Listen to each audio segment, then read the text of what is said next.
repeat the Surfaroo. Direct from the fabulous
Okay guys, we're just down in the change room with our next fighters.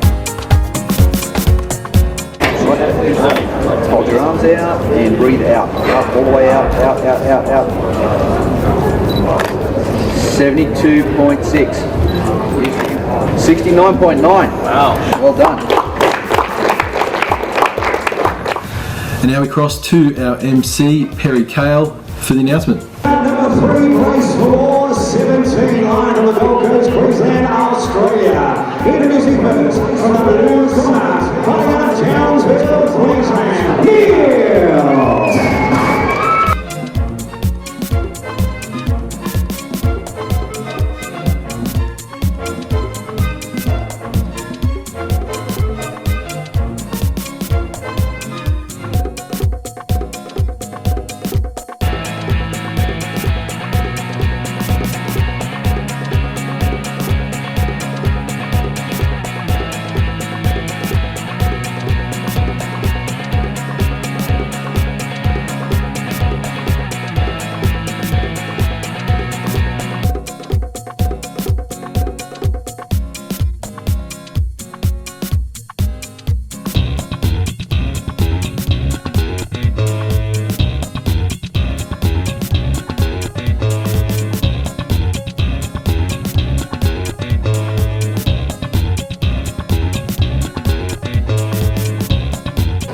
And her opponent fighting out of Brisbane, Queensland, Kerry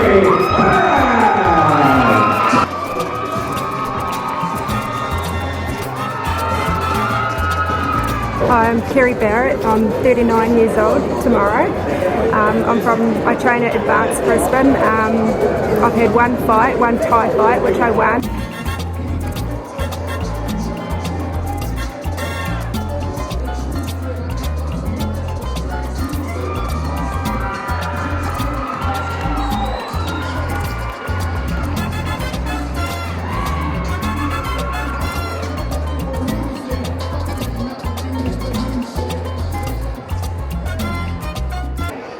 Ladies and gentlemen, number 3 of the evening, 3x3 round, 71 kilogram weight division, proudly brought to you by Punch Equipment. When he actually begins, our referee in charge is Mr. Jason Green. Firstly, to my left, fighting in the blue corner, trained by Ben Manderson from the Dog Factory MMA. Official weight, 70.6 kilograms, 75 feet 9 inches tall. This woman is a Muay Thai fighter. Today we're in the white shorts with a purple trim. Fighting out of Townsville, Queensland, and making her debut. Please welcome Brooklyn Neal. And her opponent to the right, fighting in the red corner, Trevor Cooper from Advanced Martial Arts. Official weight, 69.9 kilograms, 75.4 inches tall. This woman is a freestyle fighter. Tonight we're in the black shorts with a blue trim. Fighting in Brisbane, Queensland, and making her MMA debut. Please welcome Kerry Barrett.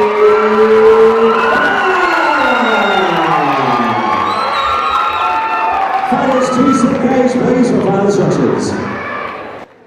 Okay, Nath, we're on our third fight here. We've got the girls in the middle, Matt. Now, what's the referee saying, mate? Basically, he's just delivering his final instructions, just saying, you want to fight to the rules, listen to my instructions, that kind of thing. Different referees have different things that they like to say, and you see some of the guys in the bigger promotions like UFC and they'll obviously have they're almost like catchphrases that they have to say because they have a mic in front of them. But it's basically just delivering final instructions to make sure the fighters understand what's usually expected of them as far as the rules. I wanted to know that, mate, because I never hear it, because I'm never out there in the middle. Okay, we're looking pretty good for our first fight already, our first round, and we've got the girls doing a bit of corner fighting there, mate, against the cage and back up. Immediate clinching, working for a guillotine there. A bit early probably to look for the guillotine. Didn't really have the best position to do so, and it's broke up now and back to the feet, back to the stand-up. Now, Shauna, you know much about these girls? Yeah, Kerry Barrett. She trains out of Gamebred now. At the time, she was training out of Advanced Martial Arts. Yep. And Bretland Neal is from Townsville, trains out of Dog Factory up there. Wow. So we've got girls from all around Australia fighting for the big one here. Yeah, definitely. Kerry's had one, at this point, had one Thai fight that she'd won. Mm-hmm. This is both of these girls is their first MMA fight.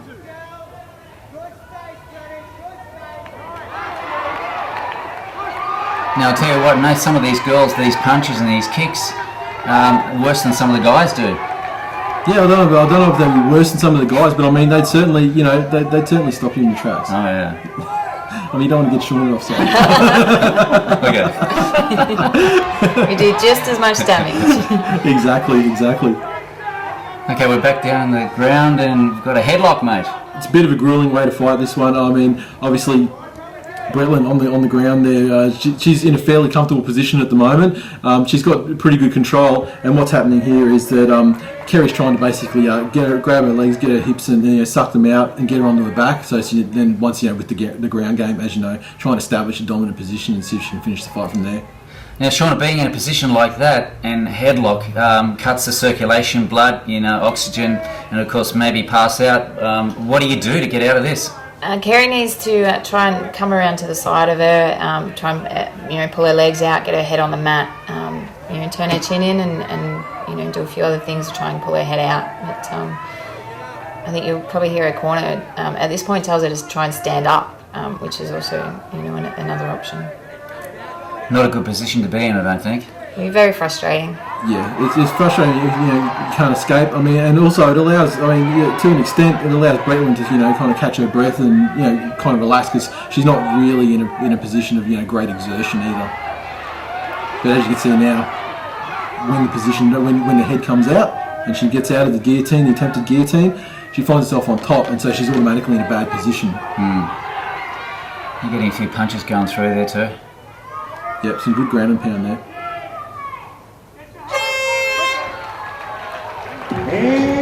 Jason Green's taking a good look. That's a round. That wasn't a bad round there. And of course, very important job for the referee, Nath. Yeah, they've got to keep right on top of it. I mean, they've got to look for, obviously, the fighter's safety is kind of in their hands. They need to stop the fight. They need to give the fighter ample opportunity to, escape the situation they're in or fight back, that kind of thing. But if they're not doing that, then, they've got to, they're trained, they've got to look for the signs, okay, that they're not coming back, they've had enough, they've taken too much damage, or they're unconscious in the case of their submission or something like that, and they've got to get in there and stop the fight quickly. Okay, guys, just checking out our coaches there, talking to their fighters, taking a lot of hints there, and of course, Shauna, drinking water in the corner, is there like a limit? Because when I train, I don't drink too much, stitches and all that sort of stuff. Do you sort of limit yourself in the corner there, having that water? Yeah, definitely, just a little bit, just a little sip to wet mouth and get through the next round. Okay, here we go for our next round. Ladies and gentlemen, therefore, the all has come to go. This is race 4. Now, notice our girl fighters have got their arms up very high, which is good. Well, you always got to protect that chin. I mean, you see time and time again, some fighters can fight with their hands down and get away with it because they've got great movement in and out, and they can sort of gauge range really well, and they know what to expect. Yep. But at the end of the day, you always want to protect the chin because it only takes one punch with these 4-ounce gloves. It only takes one punch to end the fight. Now, Shauna, I've always wanted to ask this question and let the viewers know out there, because a lot of girls are going, you know, 1, 2, 3 punches to the head, and these girls are still standing. Yeah. How do you take these punches and, you know, like they're pretty solid punches and you're still standing up there and focused? Yeah, I guess, you know, depending on your opponent, obviously the power behind their punches. You know, you can come across girls that have quite a bit of strength behind their punches, and you know, it's just as much as you're willing to take. And you know, you'll obviously find you know, fighters will quickly realise how heavy their punches are, and then if it's a bit much to handle, they'll look for a takedown early on. And at the moment, both fighters are still, you know, they're happy to keep the fight standing. No real, you know, dominant, you know, even like it's been fought right in the centre of the cage, as you can see. So, you know, there's no real you know, control of the cage coming from either side. You can see Kerry's starting to circle, but then Bretland, you know, now she advances and she's the one that gets it up against the cage. Now crowds are getting pretty excited up there. They want to see a takedown or something happen. And there Here we go. right on cue. Kerry with the takedown. And we find ourselves in a very similar position to the first round again, actually. Kerry's got good head control there, so she's, you know, pushing Bretland up against the cage with her head right under her chin there. Now she's looking to drop down for the takedown. And once again, Here we go. very similar to the first round, we find a situation there with Bretland sitting down, back against the cage, Kerry on top, but this time she's got a bit more space to work with. She's only got a guillotine to deal with like she did in the first round, and she's dealing with some good strikes. Getting some punches in. I don't think they're connecting, but I think she's well protected her head there. Oh, there are definitely a few of those connected, no doubt about it, yeah. At the moment she's just trying to get past the legs. That's a good defensive tactic there that Bretland's utilising there, you know, going for up kicks, but once you can dive past the legs, then she finds herself in a pretty good position.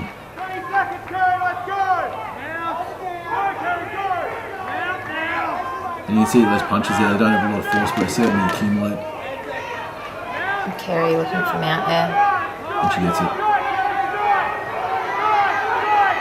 And now she's in a great position. As you can see.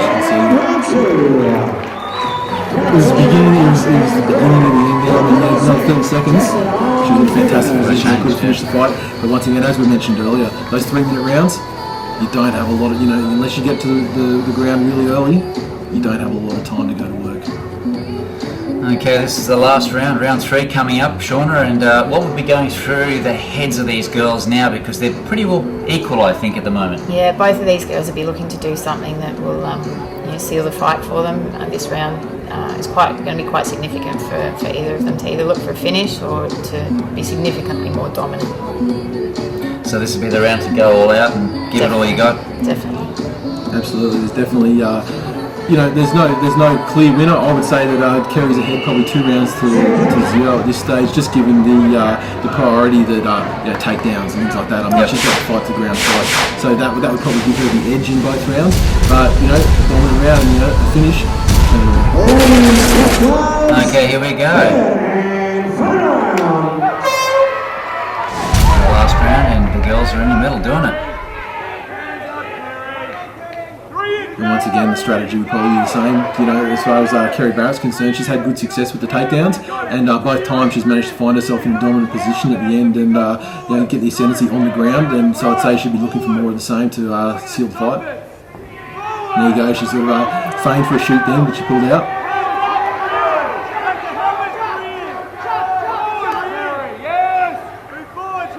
And you see the way they're fighting at the moment on fatigue's factor. Bretland's definitely more tired than Kerry at this point. Kerry's still moving really well on the feet. Bretland's kind of, you know, she's not moving laterally as well. She's kind of just sort of standing there. Yeah, Shauna, of course, the tiredness, the other fighter would be working on that. Absolutely, yeah. When you can see that your opponent's gassed and that, you know, you're still feeling quite fresh, definitely take advantage of that. Especially with the 3-minute rounds, I mean, you've got that, you know, that opportunity to give it your all. Okay, we're right above the girls here, just getting a full-on action shot here, and we've got her in a sort of a semi-headlock there, Nath. Well, once again, I mean, you know, what's happening here is Bretland's, you know, desperately trying not to get taken down again, so she's trying to control her head, and yeah, she's doing an okay job at the moment, but I mean, Kerry's in control here. She's the one pushing her up against the cage, and at the moment, Bretland's just hanging on, and you can see Kerry's drop down to the leg, try and secure a takedown. And good defence there from Bretland. And she managed to basically get a hold on Kerry's body there, prevent a takedown. And here we go. Can't stop it forever. And so now we find ourselves in a position where what Bretland's doing, she's really just controlling Kerry on the ground and trying to prevent her from passing. You can see Kerry there with her left leg. She's trying to get it over the legs of Bretland, but at the moment, offensively, Bretland's not really doing a lot, and all she's really doing is holding on and trying to stop Kerry getting in a dominant position. Okay, time's ticking away there, Shauna, and it is, yeah. not much happening. No, Kerry's definitely more dominant this round, and Bretland can, she's got her feet there. She, could use the cage to try and push up and try and get up a little bit, but Kerry on top there, she's too dominant. Basically delivering some left hands to the body there, trying to soften her up and get her to release that grip. As well, if Kerry can get her head free, then she's in a great position, with Bretland sandwiched up there against the cage, not able to move too much. The ref's going to stand him up. So, how does Nath, the ref, know when to sort of stand them up? Is that like when it's just nothing happening? It's a completely... Big strikes here. Obviously, we're entering the very final stages of the round, and Bretland pretty well on the line. That's it. Basically, with the referee standing the fight up, it's a completely subjective call on the referee's part. Yep. They just have to determine if the fighter on top on the ground is sort of wasting time or not being active enough, not trying to improve their position or deliver punishment to the other fighter. And if that's the case, then they make a determination to stand the fight back up and reset them. I mean, it's really to stop people who have dominant wrestling skills from getting a striker down on the ground and holding them there without actually doing anything. Just trying to neutralise them and lay on them and that kind of thing. It just keeps it exciting as well. Okay, we've got our girls in the middle. Let's go down to our MC and see the verdict. Ladies and gentlemen, before we go to the judges' scorecard, big round of applause for our two fighters for a fantastic contest. Proudly brought to you by Patrick Rubin, 100% tested on humans. Ladies and gentlemen, after 3 rounds of action, we go to the judges' scorecard. It is a unanimous decision. Your winner, red corner. And there we go, we've got our champion. Kerry Barrett with the unanimous decision victory there. Should be happy with that one. Definitely, and those rounds, they're all very similar, like a little bit of striking to start the rounds, and reasonably even. I mean, Kerry looked more technical, but when she, went for the clinch, got up against the cage, secured the takedown, and all 3 rounds pretty much ended the same way, with Kerry in a dominant position, looking better of the 2 fighters. Great stuff.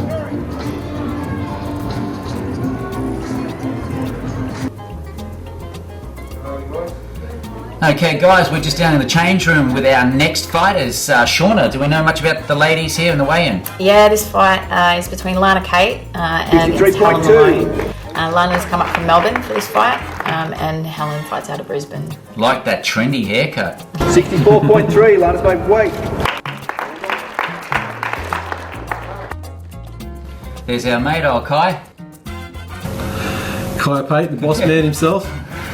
Let's go down to the ring and see our MC. Introducing first from the blue corner, fighting out of Taylor's Hill, Melbourne, Victoria, our Black Mamba,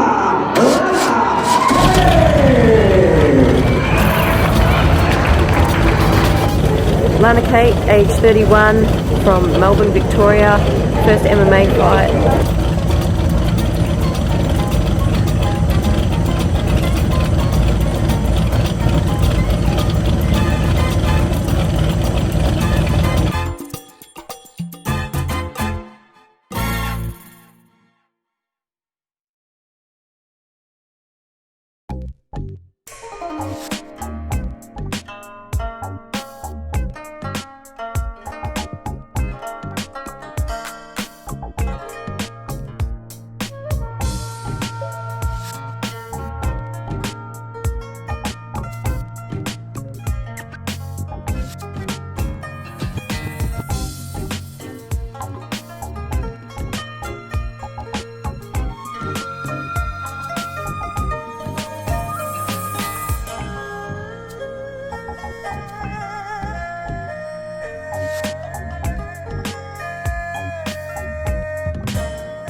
And her opponent, fighting out of Brisbane, Queensland, Hellraiser, Helen Malone.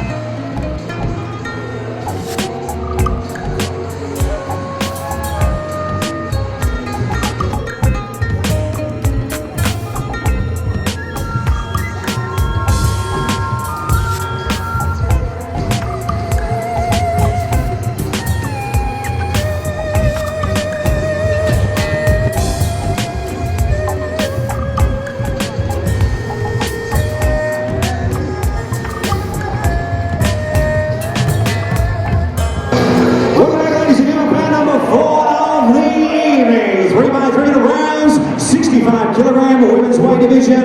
The action begins. Our referee in charge is Mr. Peter Hickmont. Firstly, to my left, right out of the blue corner, trained by Frank Barker from 10th Planet, Melbourne. This woman is a striker. Official weight, 64.3 kilograms, standing 5 feet 6 inches tall.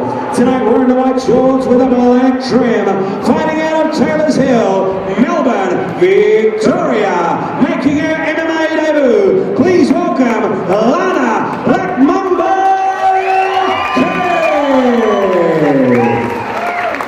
And her opponent tonight, fighting out of the red corner, trained by Marty Wilson from the Shukai Gym. This woman is a grappler. Official weight, 63.2 kilograms, standing 5 feet 6 inches tall. Tonight we're in the black shorts with a purple trim, fighting out of Brisbane, Queensland.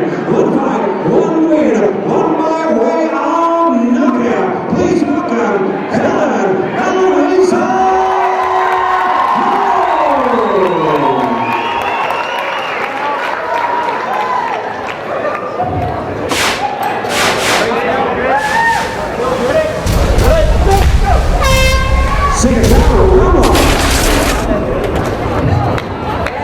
Straight into the clinch and straight looking for the takedown. Obviously, Lana, is looking for ground game as well. I mean, she trains, with 10th Planet Jiu-Jitsu's Frank Barker down there in Melbourne, and so Jiu-Jitsu's her game.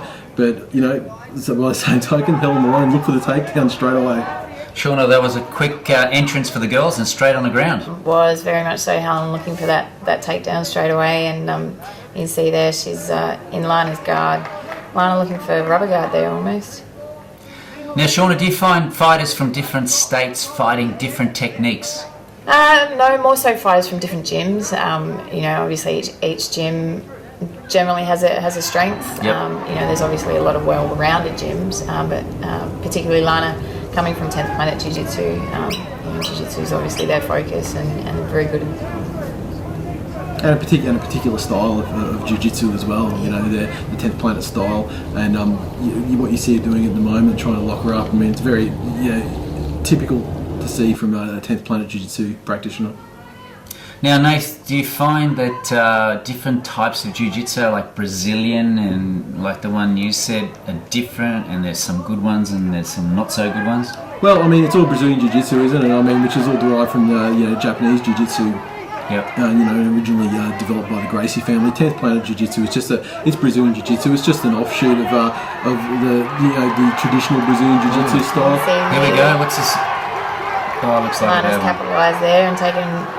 Helen's capitalised there, taken her back and sunk in the rear naked. And she had that rear naked choke sunk in very tight to the point where she didn't even need to have both her hooks in to force the tap. She had one in there, but even so, she had such a tight grip around the throat there that there was just no way she was getting out of it. Now, Shauna, with a takedown like that, and of course that headlock, now that we noticed the tap down. Now, if she didn't tap down, how far do they go till the pain and until you do tap out? Well, with that particular submission with the rear naked, you're going to pass out if you don't submit to it, if you don't tap out. So I guess it's up to the individual fighter whether they're going to see it through till they pass out or whether they tap. Well, they're a very excited fighter there. Quick round for her, and a good one for the Victorians, mate. Well, actually, it's a good one. Good one for Brisbane's Helen Malone. Brisbane. Defeating Melbourne's Oh, sorry. okay, yeah, rear naked choke, 2 minutes and 7 seconds Okay. in the first round. Alana, they're very disappointed. Obviously, she got caught. And let's go down to our MC for the final verdict.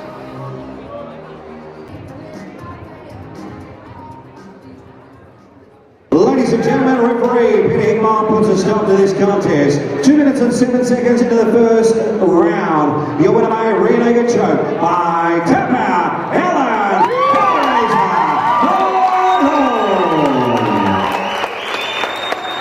Very excited girl. Very happy. to the Black Mamba, Lana Kate, she'll be back to fight another day. And congratulations, still up the division, the Hellraiser, Helen.